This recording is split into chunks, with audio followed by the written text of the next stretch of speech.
Fairfax County, Virginia. They have no vested interest in any of this crap. Foundation repair, basement waterproofing. Nope.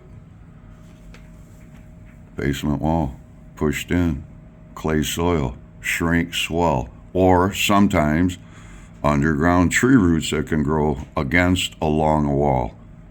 Can also help push a wall in, or settled concrete slabs, or raised patios that push down on the existing soil.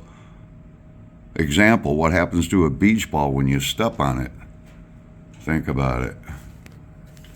Based on application submissions and project reviews, the most successful repair method for foundation walls damaged from clay soil is to remove and replace the clay with sand or gravel and waterproof the stupid exterior of the wall.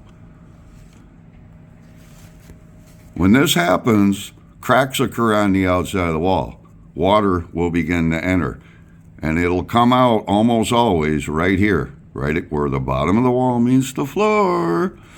Often it'll cause efflorescence and sometimes mold on the wall. Nay.